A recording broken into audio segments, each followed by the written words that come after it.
আল্লাহ রাব্বুল আলামিন বলছেন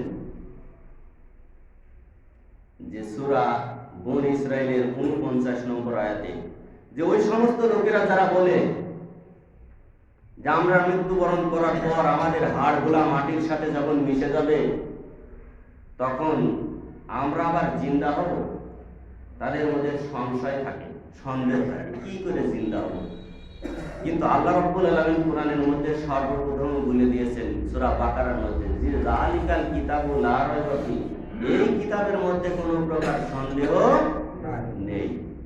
কেউ যদি সন্দেহ পোষণ করে না এই আয়াতটা নিয়ে একটু কেমন কেমন মনে হচ্ছে, তাহলে কি তার ঈমান থাকবে? না, ঈমান থাকবে না। কারণ আল্লাহ রাব্বুল আলামিন বলছেন এই কিতাবের মধ্যে আমি যা কিছু দিয়েছি তা কোনো প্রকার সন্দেহ নেই, সংশয় নেই। এখন এই কোরআনের মধ্যে যদি বলে যে তোমার তাগুদের পক্ষ ছেড়ে দিতে হবে, তাগুদের পক্ষ ছেড়ে দিয়ে তোমার জীবনটা কাটাতে হবে দ্বীন ইসলামের পথে, আর এই ব্যাপারে তোমার ওই পক্ষেই সায় দিতে হবে, ওই পক্ষেই রায় দিতে হবে, ওই পক্ষেই সমর্থন করতে হবে, ওই পক্ষেই ভোট দিতে হবে, তাহলে এবার চিন্তা করে দেখেন, আমি যদি বলি যে না এইটা আমি মানতে পারলাম না, তাহলে আমি মুসলমান আছি?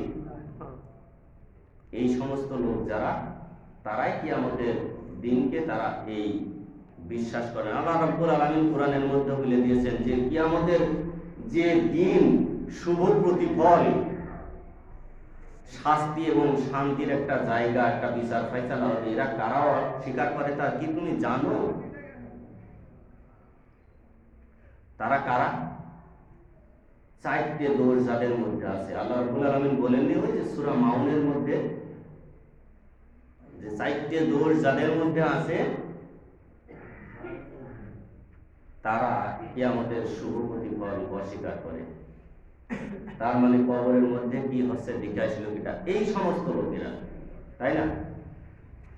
আল্লাহ রাব্বুল আলামিন এখানে বলছেন কি যে আমরা যখন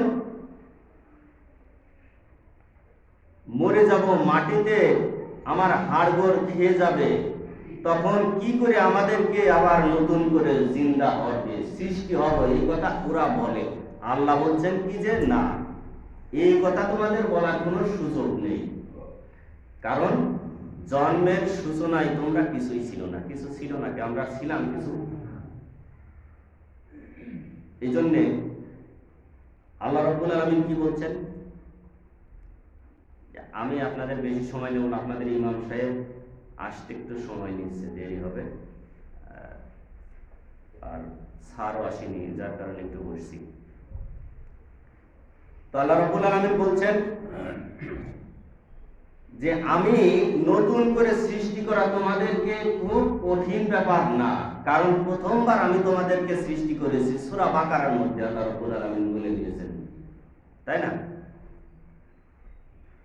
আল্লাহ রাব্বুল আলামিন কোরআনের মধ্যে ঘোষণা করে দিয়েছেন কাইফা তাকফুরুনা বিল্লাহি ওয়া কুনতুম আমওয়াতান ফাআহইয়াকুম সুম্মা ইউমীতুকুম সুম্মা ইউহয়ীকুম সুম্মা ইলাইহি তুরজাউন।